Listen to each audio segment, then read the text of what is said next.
For all of you who listen to Mac East Second Floor Studios presents Submersion and own an Android device, do me a favor. Go to the Google Play Store and download the Podcast Republic app. It's a fantastic app that allows you to get all of your favorite podcasts directly on your Android device.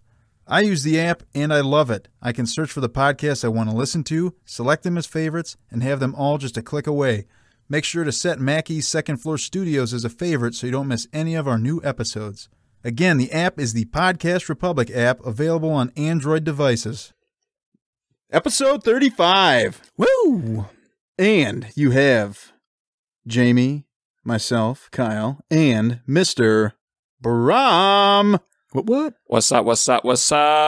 Bitcoin. His classic catchphrase. What's up? It's the best, man. Yeah. Everyone's come to love and know it because it's what he says all the time. Mm-hmm. You can't even get through a single conversation with the guy without hearing that. Right. So it's actually a very important week because we have transitioned from Japanese movie month. You will no longer hear the gong. No gong. No insensitive gong to start the show anymore. Instead, we're doing World War II. Oh! That gives you a good... Back-to-back World War champs. Yes. It is World War II movies, right? Yes. Okay, it's not just World War movies, it's World War II specifically. Correct. Movies, right? Even though we were back-to-back champs. I guess my Godzilla call would double as like a bald eagle screech. Yeah, I was actually going to say, wasn't that a bald eagle screech? That was a bald eagle screech. That was not there Godzilla. Right. Wow. Yeah. You get some good impressions. Yeah, it's pretty good. So, did you have anything do you have any noise for it? I don't. We're not playing the anthem? I was looking for trumpet fanfanfares. Should we say the Pledge of Allegiance? I'm confused. I pledge allegiance to the flag. You gonna keep going? No. Nope. Very good. All right. Yep. Wow, right into it. Dive. Dead air. It's not even about dead air. I just don't know where we go from there. What began as an innocent conversation among friends would soon spiral out of control and later be referred to by future generations as the eighth wonder of the modern world. Mac East Second Floor Studios takes you on the journey of your lifetime as your captains, Alex the Mustard Man, the artist formerly known as Brom, Jamie the Brain, Kyle El Capitan, and Zach the Backbone present Submersion.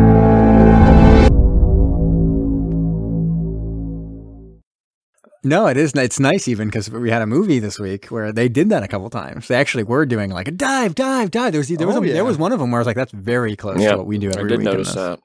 Yeah. Mm-hmm. So, Brom, what was the movie we watched this week? Well, of course, we watch the Maverick himself, Top Gun 2, Destination Tokyo. Perfect. Whoa! What's up? So in reality, we watched Up Periscope, which is very, very similar to Destination Tokyo, except made a bunch of years later, based on a book that must have been based on Destination Tokyo because it was the same movie. Right. It seems like very strange. It's the exact same. At first it was like, oh, they just remade Destination Tokyo. Then I was like, it was based on a novel. I was like, wait, was that novel based on Destination Tokyo? How did it end up so similar? So weird. When was Destination Tokyo made, Brom? It was during World War II. Yeah, that was one of 40. Was it 43? Yeah, I think it was 43.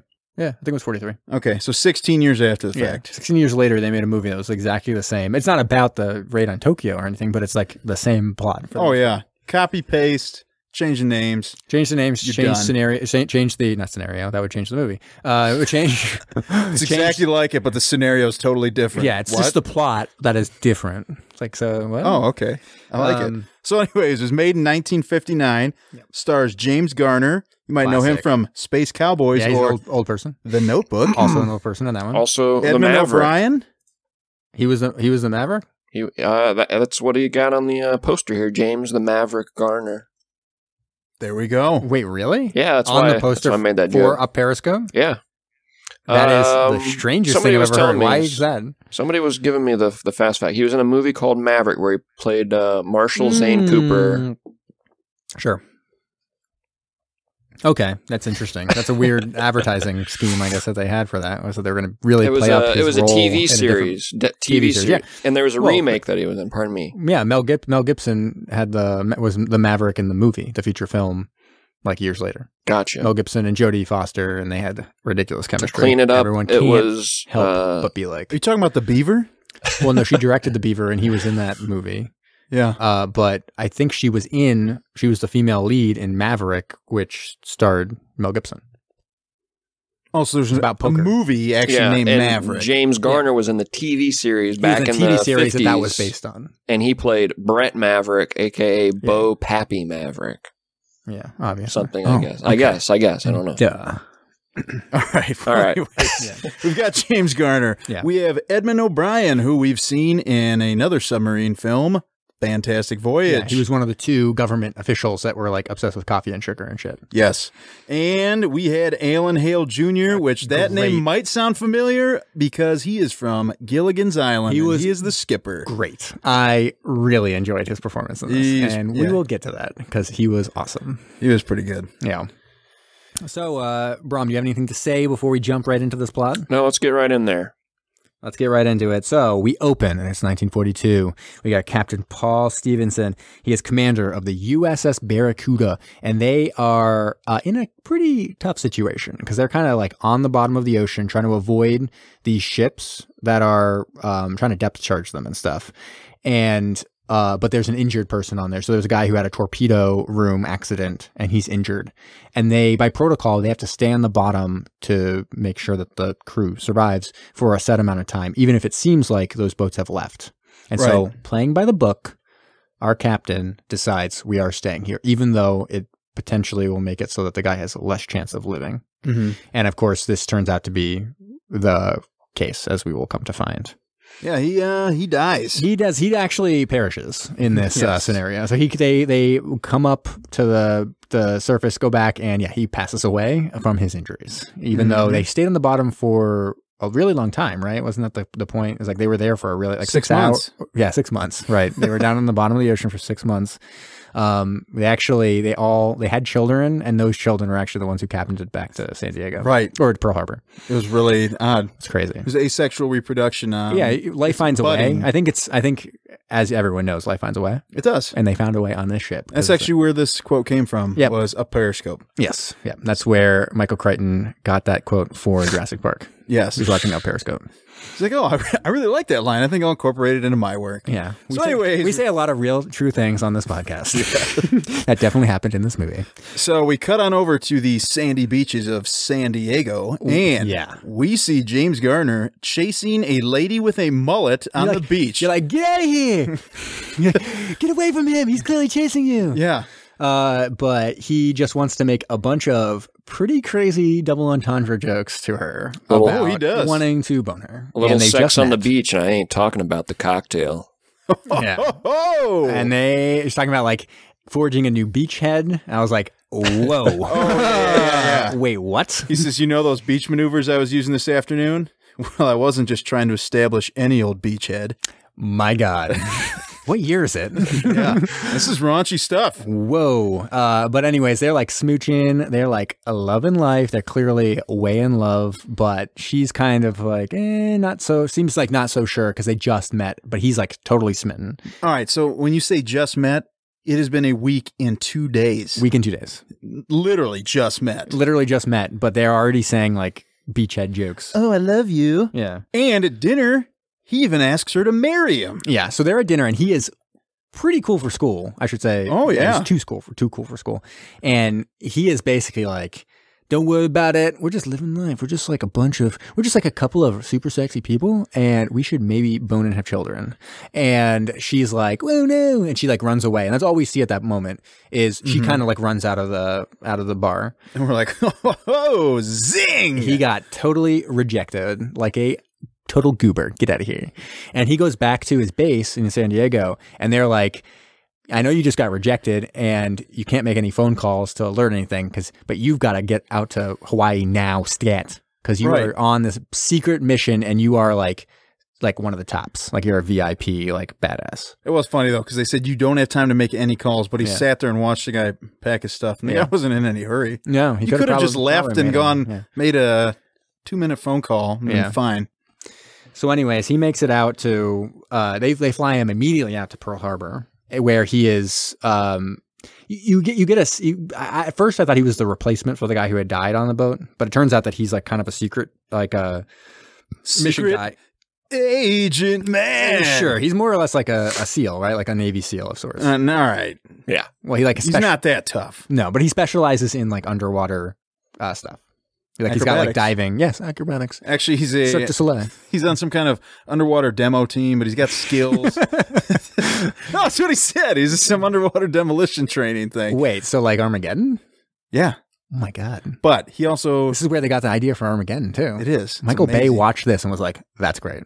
I'm going to make one about an asteroid. An asteroid, but underwater. What? And anyways, he also is an underwater welder, which will come into play later. Spoiler. Sure. That's all we do. We spoil things for you. Yeah. So we also get at this point, he's just arrived and they're going to get onto the boat or whatever. And he goes to a nightclub, like kind of a club, to see like the rest of the crew. He's just kind of hanging out, it seems like he's just waiting to figure out like what boat he's going to go on and meet the people and stuff like that. But all these people are celebrating. It's clearly going to be his crewmates. They're all the crew from the submarine where the guy had died from, and they're mourning, but they're also kind of celebrating Alan Hale's character Malone having returned after like 52 weeks in service or something like that. Because he's a total badass. Oh, he looks awesome. He's looking great. He's so jovial. He's like dancing around. They're just like loving him dancing around. Oh yeah. All these hula girls are all over him. Ooey and gooey or something like that. Something it's pretty offensive. Racist. Yeah, it's super offensive, but they're kissing all on him. But it's Alan Hale, so you're like, I forgive you. Yep. And he's basically like, I'm boning all of you. He seems to imply that they're prostitutes of some sort. That's what I was getting that vibe, because he's like, they already purchased. And they already paid for it. Even when the new guy shows up, he's like, oh, you can go ahead and take them for the night. I was like, they're already purchased. Are they? That's what he just said. Hookers? Yeah, seems like it. Because then he kind of like joshes about with James Garner's character, and you know, he's just drinking and I gotta drink with me or whatever. And the XO comes in. Is the XO? Yeah, the XO comes in and it's like, leave's over. It's been canceled. We got a new mission. And everyone's like, what the fuck? We just had our like crewmate member die where we were ready for leave. We're celebrating this stuff. And now we have to go right back to the submarine and pack all this stuff in. And they have no idea who James Garner's character is. So like, they're basically like, well, you can have the ladies. They're already paid for. Like, you know, have fun.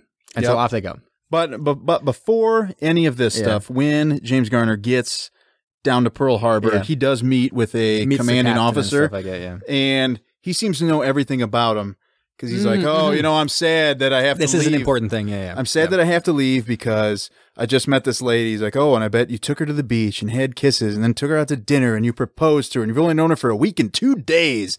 He's like, what the fuck are you talking about? How do you know that? She is a agent of sorts. Oh, that classy thing. He's been basically spying on him to determine whether he's a good candidate for this really important mission that they have. And she determined that he was the best candidate. This is called catfishing. Oh, yeah. He got totally... Is that right? Is that catfishing? No, probably not. I don't think that's like strictly the definition of catfishing. Shoot. I don't think so. Like, what qualified him, though? Like, all he did was, like, want to, like, have sex with her in public on the beach and marry her after a week.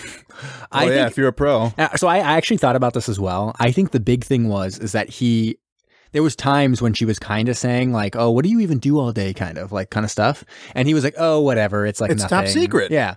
And so I think a big part of it was like, even though they were totally into each other and truly in love, as we'll find out later, he still refused to kind of like give up any of this information. And so like, yeah, there's a bunch of people that probably physically could do a lot of this stuff, but he was like, actually wouldn't succumb to that like pressure of revealing these kind of things. Right. And would be known to like complete the job because he's like a good candidate or whatever. Right. So I think that was a big thing. Maybe that was it. Yeah. So anyway, they get on the boat and you see Malone directing everybody. Yeah, he's got like a whole bunch of jobs. He kind of says like, I'm like assistant to everyone because they don't really have enough people on the boat. And I guess that's probably like a World War II thing where like everyone was kind of doing everything a little bit.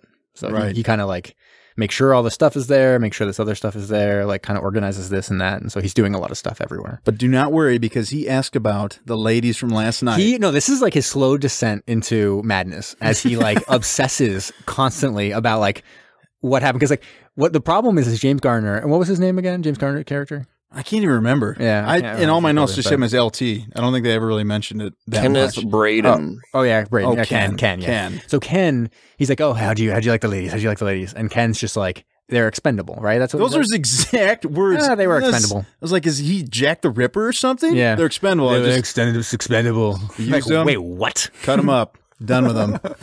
Totally expendable. And he kind of says this offhand, and Alan Hale's like, what the fuck does that mean? Basically. He's like, looks, stares at him like, what does that mean? And he's like, those are my ladies. He's like, don't even, he's like, don't worry about it. And like, all of a sudden, like, every time we see Alan Hale's character, Malone and Ken together, he's just like, and we could seriously say, like, what did you fucking mean by that? Right. And he'd all the time be like, don't even worry about it. It's like expendable. Even like an hour 20 into it, there's something. A whole bunch of times. He's like, hey, now that, we're both the same, because later he gets promoted. This is now that we're the same rank. Same rank. I know we were talking about something on the first day, and I thought you could share all the information. You could probably elaborate on what you meant by expendable. And then he just totally blows him off. Yeah, he's like, don't worry about it. We just never know. I was waiting for them to find a journal of his where he's just like got that written all over it, like expendable, expendable, expendable, expendable, expendable, and it's just like showing him killing like Ken like over and over again, like one of those. What does it mean, expendable? One of those flip books where you flip through the page, it's just him like stabbing Ken. Like, oh my gosh, expendable. What is this? You're expendable. It's like, what? Don't you ever talk about my hula ladies? So we haven't gotten much into this film yet, but I mean, there's.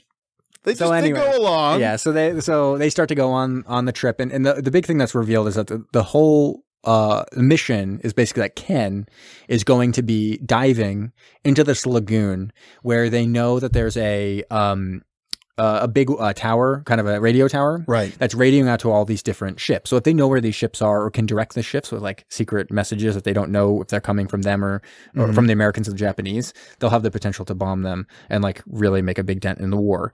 Or they could lure them out to them. Yeah, they could trick them. They could trick them. But like they don't want to destroy the thing. They just don't want to destroy it because then they'll just change all the code books and get another one, and it's not a big deal. What they really want to do is they want to steal the codes themselves, so that then they could broadcast and broadcast actually using the thing. So they want to make sure it's very, very delicate. He needs to dive onto the island, find the code book in like the radio tower or whatever. Take pictures of it, put everything back so they don't suspect that the Americans have the code, and then get back. That's the only way that this like plan's going to work. Right. So it's really, really delicate. And only 3 people can know about it on the entire boat. Right. And that's another reason why it's like that's an important thing is him being able to keep the secret. Yes. And tensions are already high between the crewmate and the captain due to the situation with the other submariner dying. Yeah. So he's way into like by the book shit. And this is kind of like very much in line with like being by the book. Because then he's like, I'm not taking you into that lagoon. It's putting the rest of the crew at risk, and that's against rules. Right. I'm not going to wait for you very long because that's against rules. I got to like preserve the ship. You're not like, but like at the same time, by the rules, like I have to do everything in my power to make this mission a success, as long as I got to balance all these things. Right. So even though he's saying like, I can't risk the ship, I can't do all this stuff, he does seem to really, really, really want this mission to succeed, because they go almost the entire way above water to speed it up, to make sure they're going as fast as they can. Yeah. And that puts them at a lot of risk because they end up having like all these different like things happen. They have a lot of encounters with like very quickly back to back. Yeah. So that's kind of like the big thing is that they start to get, I mean, he's kind of angry that he has to swim so far, but like because he wants him to swim 2,000 yards. 2,000 yards. To shore. And part of the reason is that he's so mad about it is because he could just get absolutely bashed by the waves and cut up by the rocks and all that stuff and killed. So anyways, they're going, he's still going kind of like by the book, against the book or whatever, as fast as he can on the surface. And they start seeing Japanese Zeros come by and attack them. Oh, yeah. And so they're getting... They get lit up. Oh, yeah. Yeah, they get crazy. They get a bunch of people shot, including Phil, or XO, is shot on the deck. And a bunch of other people are shot as well. So Phil totally dies. Well, yeah, because he can't make it back to the hatch to get down. He can't get in there, so they tell him to dive. You got to dive. And they say, well, where's XO? He's up top. We still got to dive. It's a very U-571 situation. It is. Like, dive. You got to dive. Dive, dive, dive, dive. Is that where it was from? Yes. Ooh. Okay. No, I don't know when that part was. It probably was that same part. Like the alarm is what I'm talking about. I think that was, yeah. Oh, okay. I think it actually was. So then they promote this guy, I forget what they called him. Was it Moore or something like that? To be the new XO. And then they need to take the ship back up for repairs. So they've basically been like shot up by this one plane, and because they were on the surface, but now they have to go back up to the surface because they have all these leaks and stuff like that. Right. And they really can't fix this stuff without going up to the surface. So they go up, and he basically recruits Ken to go out and fix some of the underwater holes and stuff. Yeah. Because he's the only one with diving experience. Yeah, and he is a trained underwater welder, or so we find out right here. And Captain looks at him and says, "Hey, buddy, you got your Speedo? Put it on. You're getting in the water." Yeah. Because that's what he was wearing the whole time he was doing it. Really? Yeah. I didn't even notice. I didn't even notice those things. I'm amazed that I didn't even notice those things. Liar. I didn't notice those things. And so he goes... he goes in and they're doing it. And of course, a plane finds them and starts shooting at them again. I mean, it's like they were up there probably for like hours on the surface of the water. So another Zero comes and starts to shoot at them. And Malone actually goes up and takes the gun after someone gets shot and is a total badass hero and shoots down the plane. And they're able to get him out of the water. Even then, the repairs were able to be done in time. And everything's like super great, other than a couple more people getting shot. That's not great, right? Because there are a whole bunch of people that are like super fucked up. Yeah, but you know what? They can just dive again, leave them up top like they did the XO. Right. So then they realize that there's a destroyer coming, because at this point a bunch of planes have seen them, so they've radioed to this like ship that finds them, right? And it starts coming at them. So they do some classic maneuvers that we have. Oh yeah, that we've seen where they start to like pump oil out. Make it look like they're sunk. They have this thing, I don't even know what you would technically call it, but I referred to it as a bubble gun. It releases a bunch of gas to make it... I feel like that was the first time we saw that one. Yeah, and it creates bubbles, so the idea was that the ping would hit off that, right? And then that would let the ship know where to drop depth charges. And hopefully they're far away from it at that time. Right. And so they kind of lure the ship over to them, and eventually are able to get there. And they get some. Do they get some depth charges? They don't get hit directly. They don't. Yeah, they get pretty far away with all their fancy maneuvering. Yeah, and so then they're able to come up and actually sink the boat, and it's a huge boon for like the morale of the people. Oh yeah, because they're like, finally we've done something. It's been kind of this whole mission of kind of running away and just being like on the surface, but then diving. And they spent this whole time like they were even lamenting in the beginning of the film, like we never actually like get to put up the broom that tells us like we swept away the enemies or something. Yep. Like we never sink anyone. Wouldn't it be great if we came home without any torpedoes, kind of thing? And here they're able to kind of do that. But there was one guy who's been salty the whole time, who is really salty. Still not too impressed. He's not impressed at all. And the guy who eats all the time, which is another character, his main characteristic is he just eats all the time. Yes. And they kind of get like, you know, they're on the verge of getting in a scuffle. Later they do, but they're kind of sniping at each other a little bit because he's like, whatever, we got food, don't we? I like food. And then he's like, yeah, but we got to kill like the enemy. He's like, whatever. It's not even that big of a deal. We just sunk one ship. Right. Yeah. And then Malone, out of nowhere, shaves his beard off. Yeah. What the hell? It's because he got promoted. Now he's a lieutenant, so he's got to like show what's up. And here he also, as we said, gets the opportunity to be like, they're gonna bring him a cake, and he's like they're like, hey, eat the cake, man, eat the cake. He's like, no, maybe later. I got something to ask. And he like slides over to Ken. It's like, hey, here, come with me. Now we're both lieutenants. Can you let me know, like, what'd you do with those ladies? You said they were expendable. What's happening? Did you like dump them in the ocean or something? Well, I just really am confused by that word you used. It's a really weird word to use about anyone. It's a weird way to refer to people. And this is where Ken blows him off. He's like, yeah, whatever. Hey, go eat your cake, you son of a bitch. Get out of my sight. Whatever. It's like, Jesus Christ. Come on, Ken. Good Lord. So anyways, they are, they kind of are going in and the captain, in, you know, kind of a moment of being nice, relents. And it's like, okay, I'm going to take you into the fucking lagoon. But, you know, and they go under, they kind of sneak under the ship, a Japanese ship, and they get into the lagoon and they go to the bottom of the lagoon. They're like, I'm waiting here. Okay.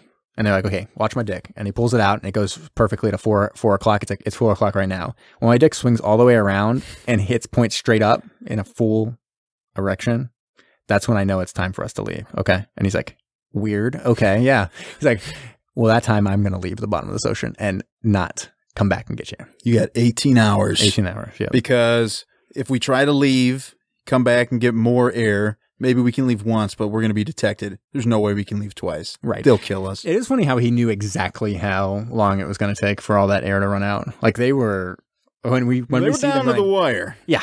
Yeah. They were literally about to die. They're like, it's almost fatal right now. Later on. Anyways, he's like, so I'm not going to stick around. Like this is by the book. Like we're going to sit here when it hits that time, when my dick hits 12, if you know what I mean, I'm hitting the road. AKA the sea, because we're in a submarine. He pops a couple pills. Yeah. He goes into his room. Ready to go. And he just sits there and watches it. Yeah. Yeah, great. And that was a weird scene in the movie. And I'm glad you bought into this joke. And Ken is basically like, fuck you. he's like really angry about this. He's like, this is so fucking dumb. Like, whatever. Okay, I'm going to dive and like risk my life for everyone. But he has gotten him close. It's only 500 yards or something. So he can kind of get onto the island. Mm-hmm. And so he gets there pretty easily.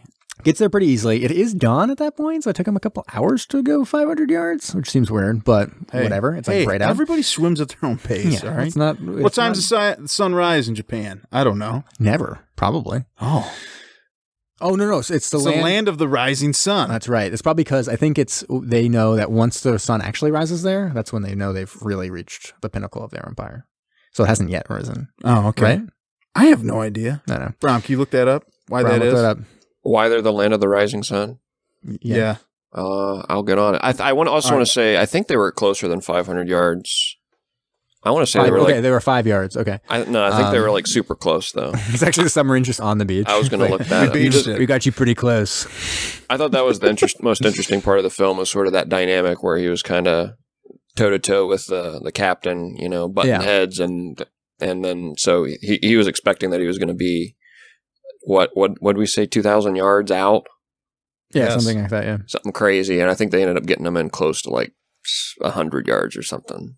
60 yards. That's a big improvement. A lot less stress on your legs during So anyways, he somehow lands in California, clearly, where they've just set up a whole bunch of plants to make it look like somewhere tropical. I'm not sure what that was all about, but he runs around these plants and stuff like that, and he like hides his scuba equipment, and then he starts running inland, and we get a nice little scene with some baseball where he like is kind of running around, and then he gets like a baseball that falls near him. Mm-hmm. And he's like, oh shit. And there are some Japanese baseball players, and they're looking for their ball, and he kind of like hides in this grass, and they go over and they're like, oh, and they finally find the ball and they run away. And he's like, okay. And then he goes around the corner and he looks over at this like area of a lake, and they see like them putting a bunch of gasoline canisters conveniently on this like dock. Like, we definitely need these gasoline canisters on this dock.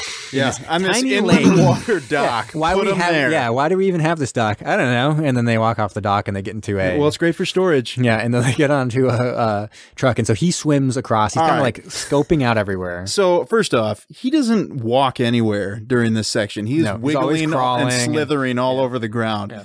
He even slithers just like a snake into the water. It's pretty impressive. Yeah. And so then he's like scoping everything out. He kind of sees what's going on. And so he hatches a plan. And he tastes what's on the dock. Did you notice that? So weird. It actually looked like he'd like improvise that. Because it's like his like face when he did it was like, oh. I wouldn't even know. Terrible choice. To figure out what that was. If it was, some kind of fuel, you would smell it. Yeah, I couldn't tell the difference between taste. Like, oh, we've got gasoline. Oh, we've got diesel. I wouldn't know. No. Who knows? I guess he would. He's a special agent. He should. And so anyways, he kind of like, his plan is he swims out and he puts like a butane torch of some sort or something like that up on under the dock. So it was a cigar. Was it a cigar? I don't know. No, it was an explosive device. Yeah, it was a little torch thing. Oh, okay. That would eventually burn through like the wood and light the stuff on fire. And so he sets us up as a timer, and then, I guess it may have been an explosive device. He sets a timer. Mm-hmm. And then it was like if you ever watch Valkyrie, it was one of those little devices where you kind of like pinch it, and it sets a fuse, and then it kind of like gives a small explosion, which will trigger the larger explosion with the chemicals. So it's like Mission Impossible, where there's that piece of gum where he mashes the two pieces together. Yes.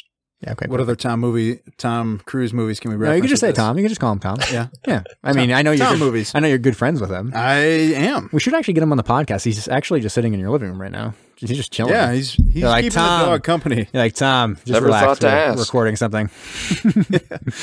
Hey, Tom, have you ever been in a submarine movie? No. It's like, never mind. Sorry, we'll get you on something else. Yeah, we'll get you on a different episode, something. I don't know. You didn't do a voice in Rocko's Modern Life, did you? Oh, no, never mind. You ever been in a skateboard movie, Tom? And so that he sets this thing up. He goes onto the shore and he waits, and he's like scooting around everywhere. He is, and then he gets to a spot where he can observe some people. And oh, there we go. Okay, we're pretty close. Yeah, if you have 18 hours for a mission, are you going to stop and take a nap? No, he really does sleep. And we get a little flashback even where we actually see he wasn't rejected like by his lady friend. No. In fact, cool as a cucumber, he walks out to his car. She's sitting there and she's like, I'm sorry for acting so female right there, which was like, okay. All right. When I saw it, I knew Jamie was going to make a comment about it. It is a crazy line written clearly by a male screenwriter for a lady to read. And she's like, basically like, what are we supposed to do? Like, why are we supposed to do this? But in the end, it kind of comes out that like, yeah, they're into each other. Mm-hmm. Like that. And that's what it is. She does want to get married, but she wants to do it her way. Yeah. She doesn't want to just, get married that night. I think he even says we can go somewhere. I know someone who's can marry us right now. Right now. Yeah. And then she said, well, I need to wait. He's like, well, like tomorrow we can go down to Tijuana. Right. She's like, no, I need more time than this. I need you to find out that I am actually casing you as a spy of sorts. Because why would I want to marry you if you're that stupid you can't figure it out? At least someone can tell you, and then we can work out those details. And so he like has a little dream about that, and we're like, oh, okay. And then he wakes up, and he goes over, and there's a whole bunch of stuff. He's kind of like sneaking around. At one point, he ends up in like a spa, where like this guy's sitting there like singing a song like Itura, Itura, heroino unara. Yeah, it's a classic song. I actually sang that in chorus. Did you really? In school, not college. In like elementary school. We could just do that. Pretty sure it's in Pokemon. It's not, because I sang it before Pokemon existed. Oh, okay.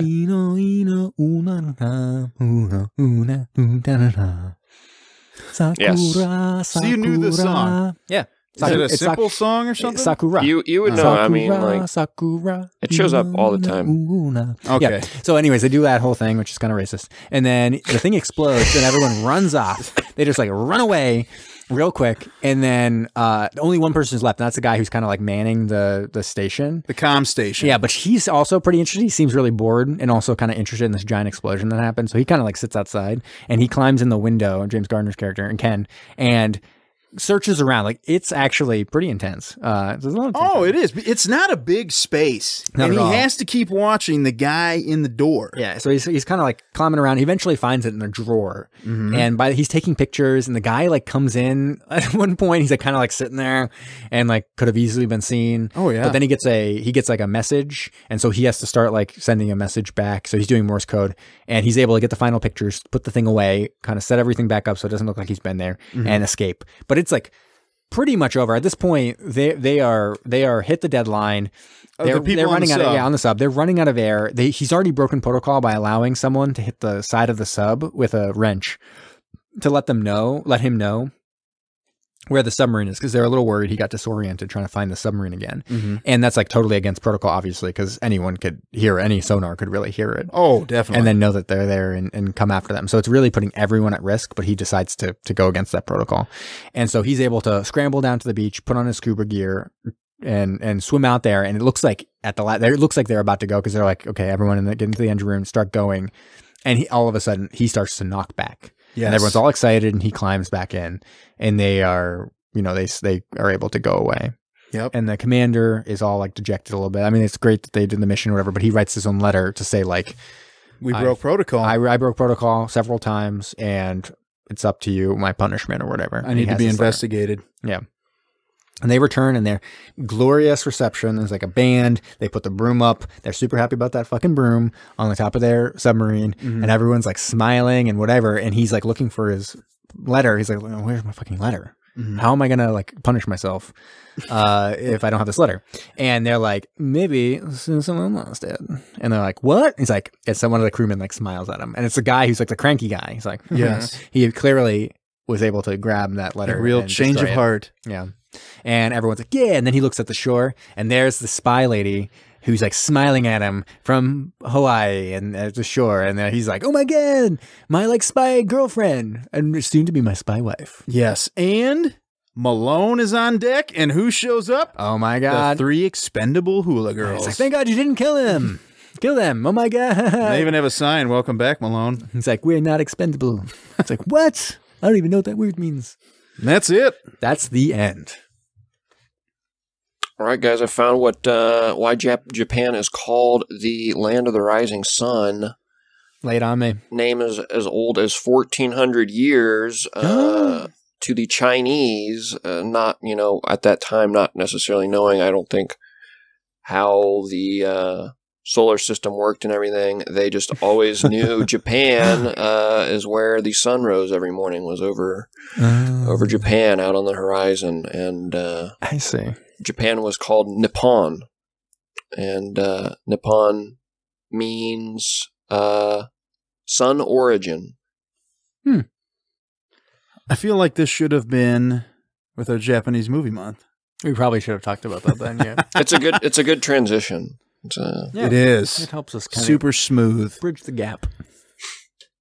All right. Yeah. Brom, what you got? Okay, so as we've alluded to many times now on this episode, it reminded me of Destination Tokyo, and not only was Destination Tokyo significantly older, I liked the characters. I felt like this Destination Tokyo was almost like an ensemble. Like I liked James Garfield's character in that alongside Cary Grant and, Cookie and some of the other characters. It just had a real charm to it, which I don't usually give credit to. A lot of the older movies, I don't typically tend to like them, but Destination Tokyo was one that I really did like. So I kind of kept that as particularly like the religious overtones, right? Yeah, that was my favorite part. As a religious person, I really wanted to give that movie a solid review to spite Jamie and give a big middle finger to science. And so with that as my sort of baseline, this movie, obviously derivative of that, even used some of the footage from Destination Tokyo. And we had some, good combat and some, a return to form here with the submarine action and life on the sub and stuff like that. So, I mean, it wasn't without its merits, but I would say it fell short of Destination Tokyo for me. I'm going to give this one a 5.5. And what did you give Destination Tokyo? I believe a 7.25, something like that. And more importantly, what did I give Destination Tokyo? I'll pull it up here for you while you. I think it might have been an 8. Did I give Destination? No, I don't think I gave Destination. But I gave it a 7.5. But that'd be my guess. Okay. You want to go first? I can go first. Yeah. Like you said, Destination Tokyo, older movie, better movie, very similar plot. I was trying to. Jamie, you gave it an 8, and so did Kyle. I gave it an 8. Wow. Okay. So I was trying to. It's impossible to not compare the two when you're watching them because it's so similar. Yeah. Some of the stuff I wish we saw in this. Sorry, let me back up. Things I liked. We did have a lot of action back to back. Yeah. Maybe sometimes even too much because they just get something solved. Oh, hey, we're getting attacked again. Oh, hey, now there's a ship bearing down on us. It kept it moving along. Yeah, it did. I liked some of the characters. Malone, and I enjoyed him. Ken, he was all right. Captain was kind of off-putting. Sure, and nobody else really rings a bell. No, but it is funny because there's actually a very famous person who's he was a guy who got promoted to be XO. I think it's Dougherty or something like that. Okay, who's like a very, very famous person just in general. There's like a famous person. Yeah, and I found it funny that he was like such an innocuous nobody character. Like you could not possibly remember anything he did in this film because he was just like nothing. Right. Oh, you're really famous. Man, why are you doing that role? Yeah. But when you got to the island, maybe it's just because I've been playing God of War all weekend. I'm in maybe a hyper violent mood. I wanted him to be snapping necks. Yeah. You know, he's not a snapping neck kind of guy. Though. No, not in this. Yeah, especially when the guy came in. That's more of a Notebook type thing. Yeah, when he just snaps all his necks in the Notebook. Right. Yeah. Yeah. It's like, you should have brought me back. Right. This classic line from the Notebook. You should have brought me back. But when he was in that, radio room, I would have liked that guy to discover him and then get into a scuffle. Okay, they may have figured out that he stole the codes, though. Yeah, but if I guess would have maybe ruined the mission. At least the guy who was singing the song. Yeah. In the sauna. Yeah. Because he went in there to hide, and there's a dude in there. Yeah. But that guy didn't even look at him because he's too busy singing the song, and... It's like, oh, man, did you hear about him? He died in the sauna. How did he die? He snapped his own neck singing a song. Really? Yeah. He must have slipped on the floor because it was so, muggy in there. It was like slippery. The floor was so slippery, and he was singing. He was so distracted by singing the song that he slipped and totally snapped his neck. His head was actually turned all the way around. It was crazy. Mm-hmm. I did like like you mentioned, Brom, return to form, because these are the movies that are traditional submarine movies. Yeah. There were a lot of submarine. We just had a lot of sub action. A lot of sub. That's what I like. A lot of classic sub. A lot of like. We're turning these knobs. We're gonna shoot a torpedo. We're gonna deal with this. No mutinies, no fire. We did get a little flooding. We did. Yeah. So I'm gonna go ahead and it's a 6. Oh, I'm gonna go a little ahead of you. I'm gonna say a 6.5. I actually thought I would have given Destination Tokyo a 7, and this was gonna come in right below it. Mm-hmm. I actually feel like this has some positives in comparison. It's just very derivative, and I think. It was very difficult to see. They had reused a lot of their underwater footage, the model work. And so it came in really dark. I felt like they were almost trying to hide the fact that they were reusing stuff and whatever. Like the scenes where the sub's sitting on the floor, you can almost not even see what's going on. I felt like they were trying to hide stuff, or maybe they were trying to say like, okay, well, this Destination Tokyo used it this way. We're going to use it this way, where it's more like night and very dark underneath and murky. Mm-hmm. But like I found them almost incomprehensible, and so like that was tough as a submarine movie. You want to see a lot of that stuff. I did like a lot of the footage they had, really nice like diving footage and the submarine kind of like sailing around Hawaii and that kind of stuff. And I like the characters a lot too. Like one of the things I didn't love about Destination Tokyo was some of the kind of weird 1940s G. Willikers, I Believe in Christmas kind of stuff. Like, oh, I found like, how do you believe in God? Like because of surviving this war. It's like interesting. Sure.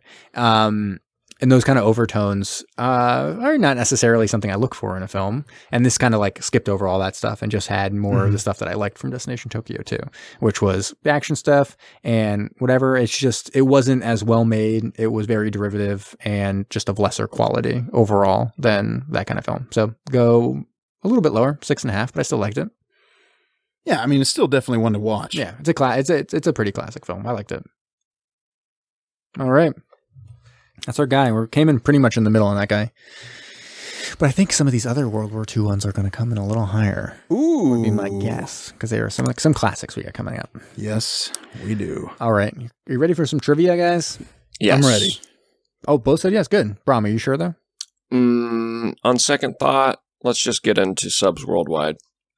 All right. Oh, yeah. Too bad. Phantom Zone. It's trivia time. Skip it all. See ya, Jamie. So, as I said, all underwater miniature submarine shots were reused from the film Destination Tokyo, 1943. So, many years earlier, they used the same model work, and boy, howdy, they could have upgraded those things. Mm-hmm. Okay, so this is based on a 1956 novel. In the Rob White novel, it was Commander Stevenson, who was the guy played by Edmund O'Brien, the submarine skipper who refused to consider entering the lagoon to facilitate Ken's mission. But he was the one killed in the strafing by the Japanese plane. The captain was? Yeah, so he was the one who was killed. And so he and the one ordering the boat to be submerged. It was more of a redemption thing than what happened, where a very well-liked character, in our case, was actually killed in the process. And eventually the captain himself reconsidered and actually went to the lagoon. In this case, the captain refused and was kind of by the book, and everyone was like, and then ordering the submarine to submerge is like his redemption story. And then this well-liked guy becomes the captain and is like, no, we're going to the lagoon, which I think it is like a more coherent storyline, but they kind of switched things around. They didn't want to kill Edmund O'Brien. So The submarine used in the film is the USS Tilefish. This is not mentioned on the USS Tilefish Wikipedia page, which is something that is a travesty. It is the same submarine used in Murphy's War many years later, so it's like a 70s film. Yeah. And so it had already been decommissioned by the UCI. In fact, this was decommissioned from the U.S. fleet only a few years after it was used in this film. Now, just to be clear, and sold to the Venezuela fleet. Is this the U-boat in Murphy's War? Yes, it's the one. This is the U-boat. It's the one that was dressed up as the U-boat. Yes. Okay. And so it was in the Venezuelan fleet for many years after that, and this was the boat that was used. Gotcha. In that one. According to March 1958 Hollywood Reporter, Tab Hunter was set to appear in the film, providing it didn't conflict with the schedule of Damn Yankees, which he was already kind of attached to, which turned out it must have conflicted because he didn't actually end up in the film. So like a lot of the news reports that are connected to this just reported something and never reported when it like stopped happening. So a lot of them are like, this guy, like 7 people were reported to be involved in this film. No reports are known why or how they didn't appear in the film, whether they were cut or whatever. There's a bunch of trivia like that kind of saying all these people were supposed to appear in it, but like for whatever reason, never did. Also Tony Curtis, which we've seen, of course, in, which one was that one called again? The Pink Submarine. Operation Petticoat. Operation Petticoat. And he was sought for the lead role. And then Joanna Barnes was considered for the lead female role, the spy lady. Okay. Tony Curtis would have been a really bizarre choice, I think. Yeah, it would have been a weird choice, right? Because he's been, at least from what we've seen him in Operation Petticoat, he was more goofy. Yeah, he's like a little more. And you can't have somebody super goofy doing this. But then, according to it was even they were even listed as part of like production notes and stuff like that in the Hollywood Reporter. Wow! But then none of them actually appeared in the film. All right, we're gonna play a quick game. Ooh, okay. Because I like something I saw. I like games. So the director of this film made 1 trillion movies, and so I'm gonna list some of the movies that he also directed. Okay. And then one that he didn't direct, and you have to tell me which one is not a real film that he directed. Okay. So, Zombies on Broadway. Mr. Soft Touch, Creature with the Atom Brain, I Was a Communist for the FBI, and a film called Skullduggery. Oh. I Was a Communist for the FBI. I'll say Mr. Soft Touch. You're both wrong. So the one he didn't direct was Creature with the Atom Brain. Huh. I just love the fact that Zombies on Broadway was like a real thing that they made in like the 30s. Like it's like 1936 and like Zombies on Broadway. And you look at the poster and it's legitimately Zombies on Broadway. It's amazing. Like, I got to make a game out of this. Yeah. I know an album by that name that came out in the last Zombies couple on of Broadway. years. But all right. So upon completion of Up Periscope, it was reported in the Hollywood Reporter that Frank Gifford, who played Mount, and that was Doherty, that was the guy who got the promotion to be XO. Okay. And he was basically an anonymous person that says, that was Frank Gifford. Do you know who Frank Gifford is? Not off the top of my head. So Kathy Lee Gifford's husband. He's dead now. He had died. He's died in the 2000s sometime. Oh wow! But he was a former NFL football player. He won MVP of the league, the NFL, and played for like many years and was in the Hall of Fame, and also was a longtime broadcaster for the NFL. Wow, I feel like a piece of trash that I don't know this. Yeah, so he was in there, and so this was his first film that he appeared, a first feature film that he appeared in. And he was given leave after this. So they gave him absence after he finished filming this. Okay, you can go off and attend the New York Giants practice time in Oregon. And then he actually never appeared in another major film other than in like cameo roles after this. So he was supposed to be this like kind of Hollywood star. He was up and coming, and they had him on like some picture deal. And they was like, okay, you can go to the Giants training camp. And he'd already been in the league and was like a major player and stuff like that, but seemingly he was like ready to transition and then played like 10 more years and made the Hall of Fame. Yeah. It's weird because then he never really was in anything more. So, right. Yeah. So what other football MVPs of the league would have been good in a role in this? So what about O.J. Simpson? Classic one. You know what? I would have liked O.J. in this because you remember Ice Station Zebra, we had Jim Brown, who had a pretty dominant presence. Yes. I think O.J. Simpson could provide that. In what role? As the main character? Oh, shoot. It's not Malone. No, it can't be Malone. You think he'd maybe be like the XO or something? That was kind of like my problem with the movie is there really wasn't anyone in this besides like the Braden character and a little bit of, you know, support from the captain. Like there wasn't really any focus on I feel like it is else. Ken though. It's probably Ken. It's It'd have funny. to be Ken. It's funny too because around the time that he may or may not allegedly have killed his wife, he was actually filming a TV pilot called Frogmen, where he played like a Navy frog no person. kidding. Yeah, I know he's in dives those around and Naked stuff Gun like that. movies and all that. But So, well, he's in a lot of movies. yeah. Yeah, I mean, what he's about Terry- jacked. He'd be good for that. Yeah. Garner's What about character. Terry Bradshaw? I mean, he's a legitimate actor. He's been in all kinds of films, like Right. Failure to Launch with Matthew McConaughey. I'd like to see him butt. like now as like the Alan Hale character. Yeah, he'd be Malone, right? Yeah, it'd be fun. I would think so. Yeah. He'd have to be. I mean, he seems like a jovial guy. Yeah. What about Dan Marino, who obviously had a star turn in the major motion picture Ace Ventura, Pet Detective? To be clear, I got to put the full title. Right. I'd like Dan Marino to be. Probably Ken. I don't know. I You feel like want he's him? the anonymous XO. Like it's That's what I was going to put him as, an XL. He's like, I'm Dan Marino. Just kind of in the background, kind of like in Ace Ventura. What about Brett Favre, who made a cameo appearance in There's Something About Mary? I'd like- put Brett. I I'd feel like put he'd Brett sound Favre. too stupid. I'd put him as the guy who snaps and he's always mad at the captain. And then at the end, when he shoots the finger guns at him, Throws like, him- I just throws got him a finger touchdown. guns from Brett Favre. Instead, he throws him a touchdown straight to him. Yeah. Perfect spiral. Or he takes the note and he folds it into a paper mache football and just chucks it. Or he gets a text from him and it's like, don't worry about it. I got rid of it. And then he also gets a dick pic real quick from him. Like, great. Brett Favre, come on, get out of here. It's like, sorry, you're not Jen. Well, maybe what I would do is maybe I'd switch the roles where it's actually a female main character. Ken's character is now with a female version of Ken's name. I don't even know what that would be. Kendra, perfect. So Kendra is like a frog person who is ready to like invade the Japanese island or whatever. Mm-hmm. And then the spy lady in the spy man is Brett Favre, kind of like lounging on the beach, like, oh boy. Oh, he could throw her a bouquet of flowers when the boat comes back in. Yeah. And then last but not least, obviously, Ed Harris. And little known fact, Ed Harris was actually a place kicker for the Bengals. And he went 83 for 83 with a long of 85 yards. He won the MVP and the Super Bowl MVP. He kicked 12 field goals in the Super Bowl that year. And won. The Bengals won the Super Bowl against all odds, and no one actually remembers it.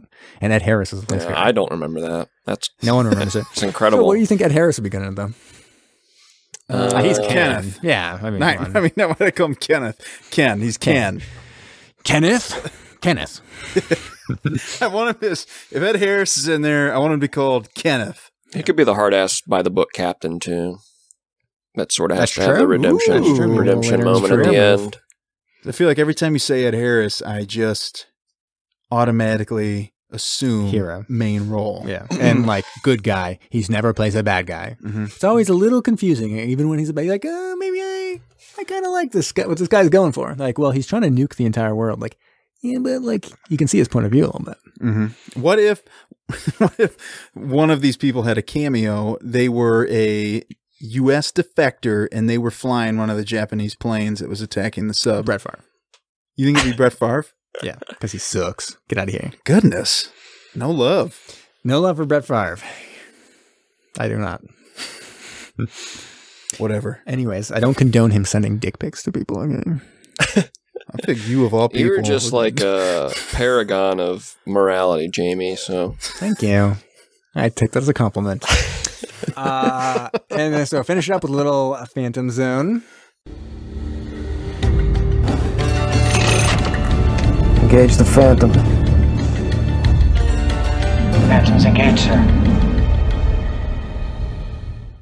So we've used this before, so it's very easy. Obviously, Fantastic Voyage. I used Edmund O'Brien to get to this film and then move from there. William Leslie was a lieutenant in this film. I actually forgot which one. Lieutenant. William Leslie. But he was also a lieutenant in Hellcats of the Navy. And from here, it's easy because we've used that before for Arthur Franz to get when we used the Incredible Mr. Limpet to go to Atomic Submarine. And then from there, it's just a few steps to Teru Shimada, our classic. Ooh, Teru Shimada. My boo, Teru Shimada. My boy. Hey, do your catchphrase real quick. What's up? What's up? What's up? Oh, yeah. That's how I know Brom's in the house. What up, boy? All right. After that, Yeah. it's time for Subs Worldwide. Time to calm down. Just settle in for Just Subs relax. Worldwide. Well, I spit some facts. You guys like that? We're going to have a rap game. Sure. All right. It's Subs Worldwide. So, we're back to World War II. Yes. So, figured I'll do a World War II era submarine. I love this. So, the Salmon class submarine. Yay. This is the first U.S. submarine to achieve 21 knots. Whoa. Yes. Congrats. Very fast. Also the first submarine to be eaten by a grizzly bear. Wow. Oh. That's interesting. On a submarine spawning run. Oh, wow. That's a good joke. I like it a lot. It's not going to land. Just edit so that they have out. a range of 11,000 nautical miles, which allowed them to operate in Japanese water. Yeah, while you were editing that joke out, can you edit the Brett Favre joke out? Nope, they're all staying in. So these were built from 1936 to 1938. There were only 6 of them planned, and all 6 were completed. Oh, And- 6 for 6, baby. And retired, none lost. Wow. So, for the speed specs, while it was surface, like I mentioned, it can go 21 knots. Incredible. Submerged, 9 knots. All right. They were 308 feet long. Nice. They had 4 diesel engines that each generated 1,535 horses and 4 electric motors that generated 665 horsepower apiece. Submerged endurance, so it can stay underwater for 48 hours. Test depth is only 250 feet. That's not far. No, but you got to remember, these are we're talking really early subs. At this point, they're still made to run on the surface and just dive to escape. Sorry, when was this? Did you mention when they were being made? Oh, yeah, 36 to 38. Okay, yeah. So for the weapons, it has 8 21-inch torpedo tubes, 4 in the front, 4 in the back. Can hold 24 torpedoes. Party in the front and the back. Oh, yeah. Has a 76-millimeter deck gun and 4 machine guns. So, the entirety of this class was used to defend the Philippines during World War II. And I guess they did a pretty darn good job because we didn't lose one of them. Well, there we go. Are there any remaining? Are there any on display or anything like that? No, they're all gone. Not. It's a shame. It is. I mean, I guess it does cost money to maintain these things, but I feel like at least one of each class should maybe be you would think. Yeah, kept around. There's only 6 of them. Instead of just sunk as target practice to make coral reefs or something. Right. Yeah. That's sad. But I like that we're going back through some of the U.S. ones because there's a bunch of U.S. classes that none of the submarines were ever in films. Those, they defended the Philippines and stuff like that. Yeah, they weren't really around to just be hey, now you're going to be in this random submarine film. I know you guys are fighting World War II, but do you mind if we borrow one for a movie real quick? Yeah. Oh, go ahead. Yeah, sure. We're just defending the nation. Whatever. But yeah, so a bunch of them that I looked, none of them were in movies. Now that might not even be true because a lot of stuff isn't on Wikipedia, as I've mentioned before. So some of these may be in films for all we know, but we're never going to know until we're actually. It's just hard to know if we'd be able to do this one effectively. Yeah. So there's a bunch of classes that I'm excited to hear about from the U.S. side of things. Well, hopefully I don't let you down. I don't think you will. That was pretty good. All right, Mr. Brom. Speaking of letting me down, Tube 3 ready to fire, sir. Commence the countdown. 5, 4, 3, 2, 1. Give it to me. What's up? What's up? What's up? Oh, yeah. Take it all back. What up, boy? Never lets me down. I got a countdown for us. Nice. Oh, yes. Now you sound real amped for this bad boy. Yeah, that's a little weird. You have no idea. Yeah, you guys are still staring right at each other, right? You don't have this new mic set up. No, I've been looking away. While he was doing that, I was quickly try to. Well, our faces are very close. We deflect our eye movement right around. Okay. Very clever. tonight, I have, and to reiterate one final time, this film we watched, very derivative of Destination Tokyo. Top 5 tonight is top 5 movies with the same plot that came out within a year of each other. Oh, I'm liking this. These are actually twin movies. Yeah, these are twin movie movies. stuff? Nice. Badmovietwins.com. That's badmovietwins.com. It is badmovietwins.com. So number 5, again, these are within a year of each other, which is what makes them so crazy. We can forgive Up Periscope. At least it came out 16 years apart. But right. these are pretty egregious. Number 5, we're gonna start off with The Prestige, which starred Hugh Jackman and Christian Bale, that played dueling magicians risking life and limb as they searched for the ultimate magic trick. And The Illusionist, which starred Edward Norton and Jessica Biel. Norton used his savvy as a magician to capture the attention of the affluent Jessica Biel. You guys remember those? I saw both of those. I would give the edge to The Prestige if you're only going to watch one. I agree with that. Right. I feel like I liked that more at the time, and it's definitely been the one that's been more within the culture, kind of impacted the culture more. Definitely. More people remember that one than right. Yeah. I remember watching The Prestige. I don't know if I ever saw The Illusionist. I saw both in theaters, I think. Did you? Which one had Tesla in it? That was The Prestige. Okay, that's what I thought. Yeah. It's weird when these things come out. Who is thinking about making magician movies within a year of one another? And will the U.S. market support this and go watch these magician movies? I actually think it ended up not. I feel like one of those didn't do very well. But well, The Prestige is a Christopher Nolan movie, right? Yeah. I can't remember. Yeah, one of them didn't. I don't think one of them did very well. I feel like most Nolan movies just can't fail anymore. Number 4, 1998, good year. We got Ants. Woody Allen playing an animated ant from DreamWorks Studio. And A Bug's Life from Disney. A misfit band of bugs wage war against the oppressive grasshoppers, played by the late, great Kevin Spacey. And well, you threw me off for a second there. The opinions of each member of this podcast do not reflect Mackey's Second Floor Studios as a whole. Yeah. But no, actually, I think I saw both of those in theaters. I think I did too. As a kid, yeah. Remember in Ants, they have that whole Starship Troopers reference scene right in the beginning. And they have... it was all about totalitarianism. Yeah. Big edge to Bug's Life for me. Yeah, I was going to say. Bug's Life. That was one of the few movies I've probably watched more than 10 times in my life. And Bug's Life I feel like Bug's Life ended up looking a lot better too. Like Ants, if you go back and look at it, it's real weird and like angular and stuff like that. It is. It was bizarrely mature too. It didn't. Yeah. Bug's Life, is a true kids movie. Yeah.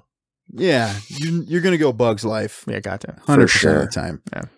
Other than the whole Kevin Spacey thing, where you could do without it. Maybe they should redo the voice. Oh, we could do it. Yeah, get you in there. Yeah, get us all in. We could all be the same character, but just use every other. We just read every other word. Okay, you're an evil grasshopper. Go. Seems like a good strat. I will jump back to your house with my big stick bug. Oh, I like that. Stick bug. Okay. Stick bug. Good. Nailed it. Let's go back before we're gonna have to really, work on that. That was rough. I like the idea of like trying to like something happens with editing. You're trying to line that up, and it's like a little off. You're like, oh, God damn it. I don't like that idea. Let's keep it on the rails here and go back a little further in time to 1989. We got Turner and Hooch. Inspector Tom Hanks begrudgingly adopts a dead man's hound in order to find the killer. We also had K-9. Officer Jim Belushi teams up with a difficult K-9 to catch an elusive criminal. Are you not even going to mention the fact that there's many other films that are just like this? But are they within a year of each other? I don't know. When was the Chuck Norris one? Oh, I don't know about that.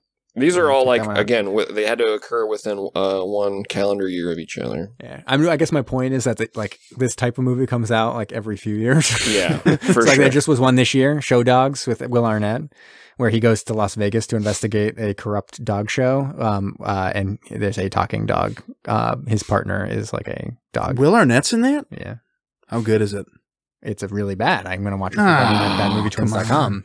Dang it. But it Speaking of happens, yeah, a lot. show dogs, that was one of my honorable mention is Showgirls and Striptease. Ooh. I've seen both. No, I actually have not seen Showgirls. I haven't seen either of those. Yeah. But all right, for the other one, I don't even know if I've seen the Jim Belushi one, K9. I think I've only ever seen Turner and Hooch. I actually They're don't think both I've seen actually either of pretty those. good.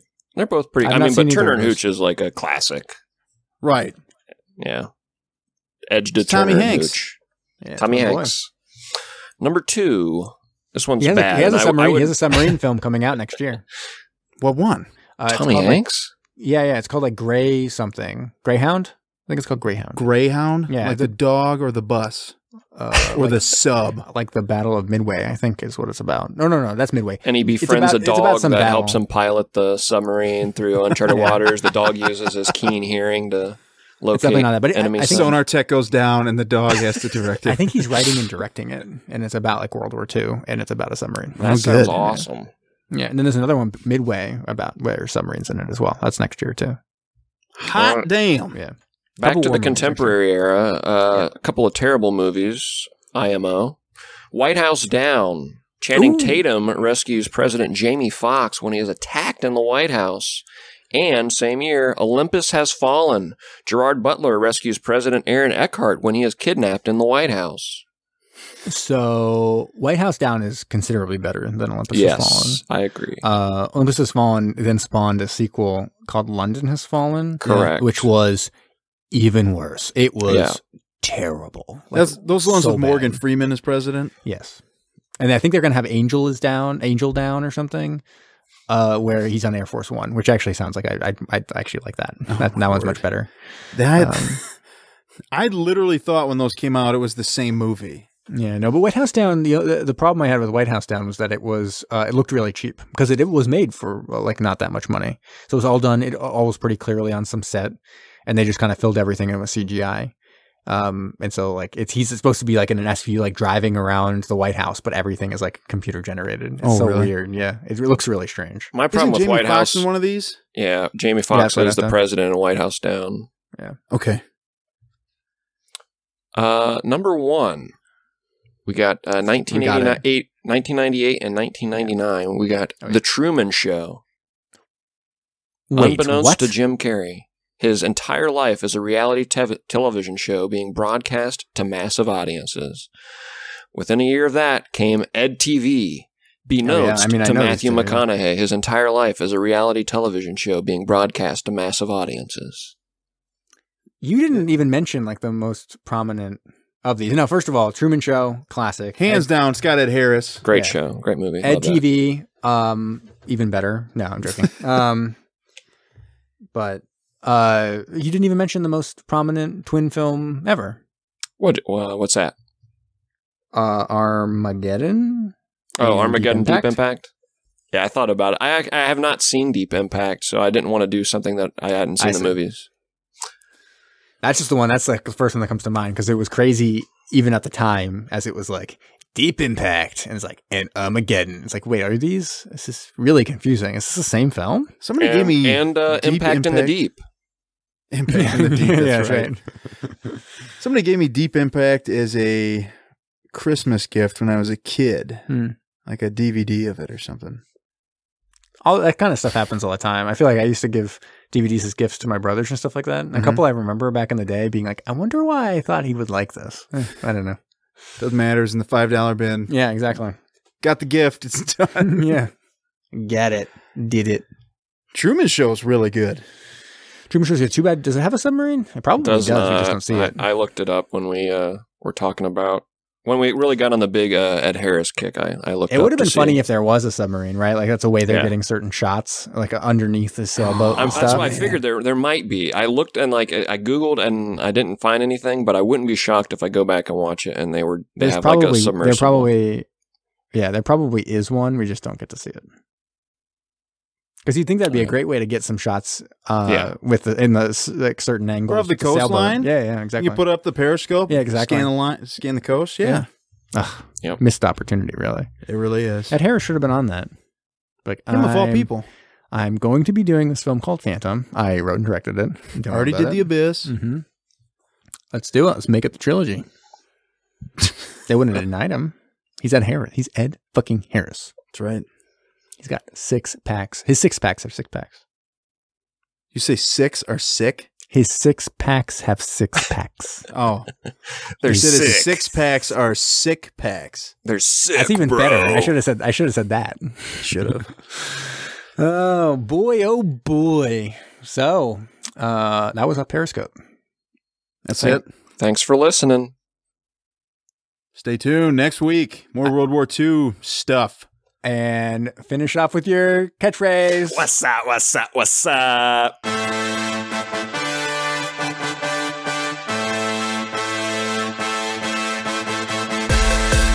Thanks for listening to Submersion. Find us on SoundCloud and follow us on Facebook, Instagram, and Twitter. Can't get enough of us? Don't forget to subscribe for new episodes every Thursday. And if you like what you heard, please go ahead and give us a rating.